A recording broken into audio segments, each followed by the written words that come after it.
అధ్యక్ష. మూడింటికి మూడు తెలంగాణనే. ఇక మూడవది కిషన్ రెడ్డి గారు మమ్మల్ని అడిగినరు. అబ్బా ఎంత దోస్తులు అయిపోయారు అధ్యక్ష. కిషన్ రెడ్డి, జగదీశ్వర్ రెడ్డి, కేటీఆర్ వీళ్ళందరూ చుట్టాలు అయిపోయినారు అధ్యక్ష. ఢిల్లీకి సీకట్ల పోయి బామార్దులు పోయి ఢిల్లీలో సీకట్ల బిగ్గర కాళ్ళు పట్టుకోగానే వీళ్ళంతా చుట్టపోళ్ళు అయినారు అధ్యక్ష. నేను వీళ్ళు ఎన్టీపీసీకి వీళ్ళు 4000 మెగావాట్లకు కాంగ్రెస్ అనుమతి ఇస్తే 1600 మెగావాట్లు మాత్రమే ఉత్పత్తి చేయడానికి అనుమతి ఇచ్చి 2400 మెగావాట్లు ఉత్పత్తి చేయడానికి ఎన్టీపీసీకి 10 సంవత్సరాలు వీళ్ళు అనుమతి ఇయ్యలే. వాళ్ళు అక్కడ ఉత్పత్తి చేస్తే వీళ్ళు కాంట్రాక్టర్లకు ఇచ్చుకోవడానికి బిహెచ్ఎల్ పేరు మీద G2G ఇచ్చి వాళ్ళ సొంత కాంట్రాక్టర్లకు బినామీలకు ఇచ్చి దోసుకోవడానికి అవకాశం ఉండదని ఎన్టీపీసీని నియంత్రించి ఇవ్వకపోతే మా ఉప ముఖ్యమంత్రి గారు బాధ్యత తీసుకున్న తర్వాత ఎన్టీపీసీని పిలిపించి 2400 మెగావాట్ల విద్యుత్ ప్రాజెక్టులను ప్రారంభించండి, మీకు భూమి కేటాయించడం, మీకు నీళ్లు కేటాయించడం, మీకు సింగరేణి నుంచి బొగ్గు కూడా మేము ఇస్తామని చెప్పి అగ్రిమెంట్ చేసి దాన్ని ముందుకు తీసుకెళ్ళింది ఉప ముఖ్యమంత్రి గారు అధ్యక్ష. వాళ్ళు కాదు, ఎన్టీపీసీని కూడా దోకా చేసి తెలంగాణ నిండా ముంచి కమిషన్ల కక్కుర్తిపడి ముంచుతుంటే ఎన్టీపీసీకి అనుమతి ఇచ్చింది కాంగ్రెస్ పార్టీ. రికార్డులున్నాయి, మీరు రికార్డులు తీసి సభలో పెడతాం అధ్యక్ష. ఇవాళ పవర్ పర్చేజ్ వాళ్ళు ఫస్ట్ ప్రిఫరెన్స్ ఎన్టీపీసీ ఏది ఉత్పత్తి చేసినా ఇక్కడ ఉండే స్టేట్కు 85% ఇవ్వాలి. ఆ 85% మీరు ఒప్పందం చేసుకుంటారని మా దగ్గరికి వాళ్ళు వచ్చారు. తెలంగాణ రాష్ట్ర ప్రభుత్వం దగ్గరికి, విద్యుత్ శాఖ దగ్గరికి మేము అంచనాలు వేసినాం. ఇవాళ మార్కెట్లో ₹5.30 మాకు విద్యుత్ ఒప్పందాలు జరుగుతున్నాయి, విద్యుత్ దొరుకుతుంది అధ్యక్ష. వాళ్ళు ఈరోజు పని ప్రారంభిస్తే ఒక 4 నుంచి 5 సంవత్సరాలు పడుతుంది అధ్యక్ష వాళ్ళ ప్రాజెక్టు పూర్తి కావడానికి. ఆ రోజుకు ఈ ప్రొడక్షన్ కాస్ట్ మొత్తం లెక్కేస్తే ₹8 నుంచి ₹9 పర్ యూనిట్ ఈరోజు ఒప్పందం చేస్తే పడుతుంది. ఈరోజు అంత అత్యధికంగా ధర పెట్టి విద్యుత్ ఒప్పందం చేస్తే సంస్థకు లాభం జరుగుతుందా, నష్టం జరుగుతుందా, మేము అంచనాలు వేసుకొని మీ దగ్గరకు వస్తాము. ఒకవేళ ఎన్టీపీసీతో మనం ఒప్పందం చేసుకోకపోతే ఎన్టీపీసీ బాహ్య ప్రపంచంలో ఎవరికైనా ఉత్పత్తి చేసింది అమ్ముకోవచ్చు అధ్యక్ష. ఆ రోజు తెలంగాణ విద్యుత్ సంస్థలు కూడా వాళ్ళతోని ఆ రోజున్న మార్కెట్ రేట్ ప్రకారం మనం కొనుగోలు చేయొచ్చు అధ్యక్ష. ఈరోజు మనము ఎన్టీపీసీతో ఒప్పందం చేస్తే 85% ఖచ్చితంగా మనం కొనుగోలు చేయాల్సిందే. ఆ రోజు capital investment and production cost రెండు కలిపితే ఏ ధర పడుతుందో ప్లస్ ప్రాఫిట్. విద్యుత్ కొనుగోలు ఏ విధంగా డిసైడ్ అవుతుంది అధ్యక్ష? ప్రాజెక్టును పూర్తి చేయడానికి పెట్టే క్యాపిటల్ ఇన్వెస్ట్మెంట్ ప్లస్ ఏదైతే మనము బొగ్గు వాడతామో, రా మెటీరియల్ వాడతామో ఆ కాస్ట్ ప్లస్ ఆ కాస్ట్ యొక్క ఆ ప్రాజెక్టు యొక్క ప్రాఫిట్, ఈ మూడు కలిపితే మూడింటిని కలిపి అంచనా చేసి విద్యుత్ పర్ యూనిట్ ధర ఫిక్స్ అవుతుంది అధ్యక్ష.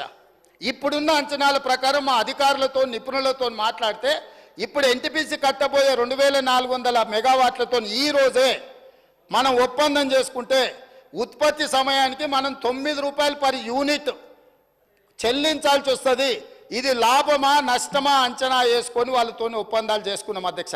దాంతో వాళ్ళ పనులు ఆగలేదు అధ్యక్ష. ఎన్టీపీసీ ఎక్కడైనా పవర్ ప్రాజెక్టుకు రాష్ట్ర ప్రభుత్వం అనుమతిస్తే వాళ్ళు నిర్మాణం చేసుకొని పూర్తయ్యే లోపల ఎప్పుడైనా మనం అగ్రిమెంట్ చేసుకోవచ్చు. మనం చేయకపోతే వాళ్ళు బయట ఎక్కడైనా అమ్ముకోవచ్చు. ఎందుకింత దుఃఖం వస్తుంది అధ్యక్ష? కిషన్ రెడ్డి గారు చెప్పిండంట, కిషన్ రెడ్డి గారు దుఃఖంలో వీరు భాగస్వాములు అయినంట, ఈయన ఓదార్చిండంట, ఆయన ఓదార్చిండంట. ఇదా అధ్యక్ష వీళ్ళు మాట్లాడేది? వాళ్ళ బీఆర్ఎస్ బీజేపీ చీకటి ఒప్పందం మీకు అర్థమైపోయింది కదా అధ్యక్ష. ఇది కాకుండా వారు ఒక మాట చెప్పిండ్రు అధ్యక్ష. ఏమని? కేంద్ర ప్రభుత్వము 50% ఉత్పత్తి చేయాలి, అంతకంటే ఎక్కువ చేయొద్దు అని ఆదేశాలు ఇచ్చింది. 50% ఉత్పత్తి చేస్తే సబ్ క్రిటికల్ టెక్నాలజీ కంటే కూడా ఎక్కువ బూడిద వస్తుంది, ఎక్కువ నష్టం వస్తుందని ఎప్పుడు చెప్పింది అధ్యక్ష కేంద్ర ప్రభుత్వం ఈ మాట? 2023-24 సంవత్సరంలో చెప్పింది. దేనికోసం చెప్పింది అధ్యక్ష? సోలార్ పవర్ ప్రాజెక్టు, అదేవిధంగా విండ్ పవర్, గ్రీన్ ఎనర్జీ అంత వచ్చింది, వాటి ఉత్పత్తి చాలా పెరిగింది కాబట్టి మీరు 50% గ్రీన్ ఎనర్జీ వాడుకోండి, మిగతా 50% బొగ్గు చేత ఉత్పత్తి అయ్యే విద్యుత్తును వాడండి అని సూచన చేసింది. It is not mandate. ఇదేమి మన మీద బలవంతంగా కేంద్ర ప్రభుత్వం రుద్దుతలేదు. కానీ వీళ్ళు సబ్ క్రిటికల్ టెక్నాలజీ ఎప్పుడు తీసుకున్నారు అధ్యక్ష? 2015లో ఇండియా బుల్స్ అనే గుజరాత్ కంపెనీతోని వీళ్ళు ఎంత దివ్యజ్ఞానులు, కాలజ్ఞానులు. బ్రహ్మం గారు తెలుసు కదా అధ్యక్ష, కాలజ్ఞానం చెప్పిండు. వాళ్ళ ముతాతలు ఉన్నారు అధ్యక్ష. 2015లోనే కేంద్ర ప్రభుత్వం నరేంద్ర మోడీ 2023-24 నాడు 50% ఉత్పత్తి చేయండి అని చెప్తారని ఊహించి ఆ రోజు సబ్ క్రిటికల్ టెక్నాలజీ కొన్నామని మాజీ మంత్రి గారి సభను తప్పుదో పట్టిస్తుంది అధ్యక్ష. వీళ్ళు సబ్ క్రిటికల్ టెక్నాలజీ కొని ఇండియా బుల్స్ దగ్గర కమిషన్ కొట్టింది 2015లో. 50% ఉత్పత్తి బొగ్గుతోని వాడుండి అని చెప్పింది 2023-24లో అధ్యక్ష. అది కూడా సూచన మాత్రమే, ఇదేమి ఒత్తిడి లేదు, ఇదేమి నిబంధన లేదు. ఎందుకు చెప్పిండ్రు? కాలుష్యాన్ని తగ్గించడం కోసము. ఈరోజు సోలార్ ఇతర గ్రీన్ ఎనర్జీ వచ్చింది, అది వాడండి అని సూచన చెప్పారు. దాన్ని కూడా 2015 నాడు చేసిన తప్పులను కప్పిపుచ్చుకోవడానికి 2023-24 నాటి నరేంద్ర మోడీ గారి ప్రభుత్వం చేసిన సూచనను సభలో ప్రస్తావించి సభను తప్పుదోవ పట్టించి ఈరోజు తెలంగాణ ప్రజల్ని మభ్యపెట్టాలనే ప్రయత్నం చేస్తుండు. 4వది అధ్యక్ష, కడపలో రాయలసీమ థర్మల్ పవర్ ప్రాజెక్ట్, విజయవాడలో థర్మల్ పవర్ ప్రాజెక్ట్, ఇట్లాంటి ఉమ్మడి రాష్ట్రంలో సమైక్య పాలనలో సీమాంధ్ర ముఖ్యమంత్రులు చేసిండ్రు కాబట్టే తెలంగాణ రాష్ట్రం తెచ్చుకున్నాం అధ్యక్ష. ఆనాడు రాజశేఖర రెడ్డి గారు, చంద్రబాబు నాయుడు గారు ఇట్లాంటి నిర్ణయాలు చేసిండ్రు కాబట్టే తెలంగాణ వచ్చింది. ఆనాడు ఆ చంద్రబాబు నాయుడు గారితో మంత్రిగా అంటగాగి 610 జీవోనే వద్దు, అసలు మేధా సంపత్తి ఎక్కడున్నా వాడుకోవాలి అని చెప్పి మాట్లాడింది వాళ్ళ నాయకుడు కాదా? చంద్రబాబు నాయుడు పక్కలే చేరి చంద్రబాబు నాయుడుతో ఇవన్నీ చేయించింది వాళ్ళు కాదా? రాజశేఖర రెడ్డి గారి ప్రభుత్వంలో ఇప్పుడు లేచి ఎగురుతున్న ఆయన వార్డు మెంబర్ కాకపోయినా ఆ రాజశేఖర రెడ్డి గారే కదా మంత్రి చేసింది నిన్ను. పోతిరెడ్డిపాడు పొక్క పెద్దగా చేసినప్పుడు కడప జిల్లా ఇన్ఛార్జ్ మంత్రి ఎవరు అధ్యక్ష? కీర్తిశేషులు నాయన నరసింహారెడ్డి టీఆర్ఎస్ మంత్రి కాదా? రాజశేఖర రెడ్డి గారి పంచన చేరింది మీరు, చంద్రబాబు నాయుడు గారి పంచన చేరింది మీరు. ఈ తప్పిదాలకు మమ్మల్ని కాదు మీరు బాధ్యులు. మేము ఆ ప్రభుత్వంలో ఉన్న మా నాయకులు కాంగ్రెస్, యూపీఏ కేంద్రంలో అధికారంలో ఉన్న, రాష్ట్రంలో అధికారంలో ఉన్న శాసనసభను, పార్లమెంటును స్తంభింపజేసి తెలంగాణ రాష్ట్రాన్ని సాధించిన పార్లమెంట్ సభ్యులు ఇక్కడ ఉన్నారు. ఇది మా నిబద్ధత. మీరు పదవుల కోసము పెదవులు మూసుకొని రాజశేఖర రెడ్డి మంత్రి పదవి ఇస్తే రాజశేఖర రెడ్డి దగ్గర ఊడిగం చేసింది మీరు. చంద్రబాబు నాయుడు గారు మంత్రి పదవులు ఇస్తే చంద్రబాబు నాయుడు గారి దగ్గర ఊడిగం చేసింది మీరు. మీరా మాకొచ్చి మా చిత్తశుద్ధిని ప్రశ్నించేది? తెలంగాణ బిల్లు వచ్చినప్పుడు ఆ ముందలి సీట్లో చంద్రబాబు నాయుడు గారు కూర్చున్నప్పుడు ఇప్పుడు ఆ మాగంటి గోపి కూర్చున్న అక్కడనే నిలబడ్డ అధ్యక్ష. నేను 53 నిమిషాలు తెలంగాణ రాష్ట్రం ఎందుకు కావాలి, సమైక్య రాష్ట్రంలో ఉమ్మడి పరిపాలనలో జరిగిన అన్యాయం మీద నిటారుగా నిలబడి అక్కడి నుంచి నేను మాట్లాడిన అధ్యక్ష. పునర్విభజన చట్టం వచ్చినప్పుడు ఆయనగా పక్కలో కూర్చుని ఆయన ఏడున్నాడు, ఆయన మాట్లాడింది కదా, తీయండి ఏం మాట్లాడిండు. నేను మాట్లాడింది తీయండి అధ్యక్ష. తెలుగుదేశంలో ఉన్న నేను తెలంగాణకు జరిగిన అన్యాయం మీద, ఎడారిగా మారి వలసలు పోతున్న పాలమూరు కష్టాల మీద, తట్ట పని, పార పని, మట్టి పని మీద నేను మాట్లాడిన అధ్యక్ష. వీళ్ళు మాట్లాడలే. నేను ఇవాళ సూటిగా సవాలు విసురుతున్న అధ్యక్ష. ఇవాళ మీ ఎదురుగా పార్లమెంట్లో రికార్డులు తీయండి. పాలమూరులో ఊరు లేకపోయినా, పార్లమెంటులో నోరు తెరవకపోయినా ఇవాళ తెలంగాణ తెచ్చినాను కేసీఆర్ గొప్పలు చెప్పుకుంటాడు. నేను ఈ ఉమ్మడి రాష్ట్రంలో, ఉమ్మడి ఆంధ్రప్రదేశ్ శాసనసభలో నేను ఎంత మాట్లాడిన తెలంగాణ మీద, సేమ్ సమయంలో పార్లమెంట్లో చంద్రశేఖరరావు నోరన్న దర్శిలో రికార్డు తీయండి అధ్యక్ష. ఎవరో త్యాగం చేస్తే ఆ త్యాగాల పునాదుల మీద, ఆత్మ బలిదానాలు చేసుకున్న శవాల మీద అధికారంలోకి వచ్చిన వీళ్ళు ఈరోజు మమ్మల్ని అధ్యక్ష తప్పులు పట్టేది. చివరిగా ఇంకొక మాట అధ్యక్ష, ఒక జర్నలిస్టు గురించి మాట్లాడాడు. జర్నలిస్టు ఏదో పెడితే కేసు పెట్టిరని. పాపం ఆయనకు తెలియదు, తెలుసుకోవాలి. ఆ జర్నలిస్ట్ పేరు నేను ఇక్కడ ప్రస్తావిస్తే బాగుండదు.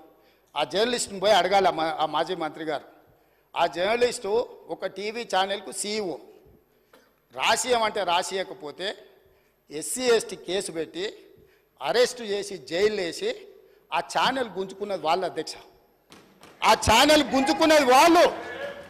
ఏ జర్నలిస్టుని ఈరోజు కేసు పెట్టిరని చెప్తుండ్రో ఆ జర్నలిస్టు ఒక ఛానల్ CEO ఉంటే ఆ ఛానల్ వాళ్ళకు వ్యతిరేకంగా ఉందని ఆ జర్నలిస్టు మీద SC ST case Banjara Hills police స్టేషన్లో పెట్టి జైలుకు పంపించి నెల రోజులు జైల్లో పెడితే నా అడ్వకేట్ను పెట్టి నేను బెయిల్ ఇప్పించిన అధ్యక్ష. వీళ్ళ దోపిడీ, ఆ ఛానల్ గుంజుకున్న విధానం ఇవాళ చర్చ చేయడానికి సిద్ధంగా ఉంటే రమ్మని ఉన్నారు అధ్యక్ష. వివరాలన్నీ నేను బయట పెడతా. మీరా ముసలికన్నీరు గార్చేది ఏ జర్నలిస్టునైతే మీ మాట ఇంటలేదని ఆమె సొంతంగా కష్టపడి పెట్టుకున్న ఛానల్ గుంజుకోనికే ఎస్సీ ఎస్టీ కేసు పెట్టి ఆడపిల్లని జైలుకు తోలిన పాపం ఊరికే పోదు. అందుకే ఇవాళ మీ ఇంట్లో జైల్లోకి పోతున్నారు అధ్యక్ష. మంది ఆడబిడ్డలను జైలుకు తోలినందుకు ఆ నొప్పి తెలవడానికే మంది పిల్లలు జైల్లోకి పోతుంటే ఆడపిల్లలను కూడా కేసులు పెట్టి జైలుకు తోలినందుకు ఇవాళ ఆ రౌండ్ మీకు వచ్చింది అధ్యక్ష. ఊరికే రాలే, చేసిన పాపాలు ఊరికే పోవని పెద్దోళ్ళు చెప్పిండ్రు అధ్యక్ష. మమ్మల్ని అందరినీ జైలుకు తోలిండ్రు, రాజకీయ కక్షతో తోలలే. ఫామ్ హౌజులు కట్టుకున్నది మీరు, ఫామ్ హౌజులు కట్టుకున్నది మీరు, నియమాలు ఉల్లంఘించింది మీరు. వాటిని బయట పెట్టినందుకు జైల్లో పెట్టి డిటెన్షన్ సెల్లో పెట్టిరు అధ్యక్ష. నన్ను 16 రోజులు ఒక్క మనిషి లేకుండా ఐఎస్ఐ తీవ్రవాదులను ఎక్కడ పెడతారో అట్లాంటి డిటెన్షన్ సెల్లో నన్ను 16 రోజులు పెట్టిండ్రు అధ్యక్ష చెర్లపల్లిలా. నేను భయపడలే, లొంగిపోలే, నిలబడి నిటారుగా కొట్లాడిన అధ్యక్ష. మీరు జైలుకు తోలితే భయపడేటోళ్ళు ఎవరు లేడు. అబద్ధాలు చెప్పి ప్రజల్ని మభ్యపెడితే ప్రజలేమో అమాయకులు కాదు. మీరు చేసిన అన్యాయాన్ని కళ్ళతో చూసిండ్రు కాబట్టే మొన్నటి ఎన్నికల్లో గుండు సున్నా ఇచ్చారు అధ్యక్ష. అందుకే ఈరోజు నేను చెప్తున్నా, విద్యుత్ మీద మీరు ఎంత తక్కువ మాట్లాడితే అంత మంచిది. అవి అన్నీ కూడా ఆమోదింపజేసుకుంటే చర్చ లేకుండా మీరు ముందుకొచ్చి ఈ ప్రభుత్వానికి సహకరించి ఈ అన్ని కూడా గ్రాంట్స్ ఆమోదించుకుంటే రాష్ట్రం ప్రశాంతంగా పరిపాలిస్తాం, సమస్యలు పరిష్కరిస్తాం అధ్యక్ష.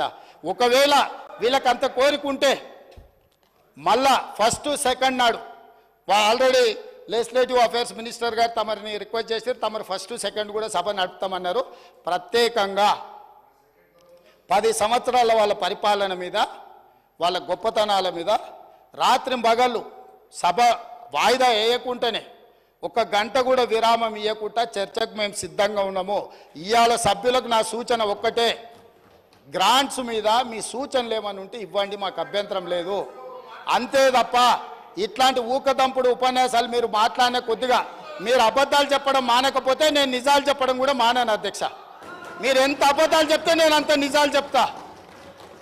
కాబట్టి తమరు వారికి ఆదేశాలు ఇచ్చి డైరెక్ట్గా సబ్జెక్ట్కి కన్ఫైన్ అయ్యి మాట్లాడిపించి ఇవన్నిటిని కూడా ఆమోదింపజేయాల్సిందిగా తమరికి విజ్ఞప్తి చేస్తున్నా అధ్యక్ష. కె వెంకటరామరెడ్డి గారు.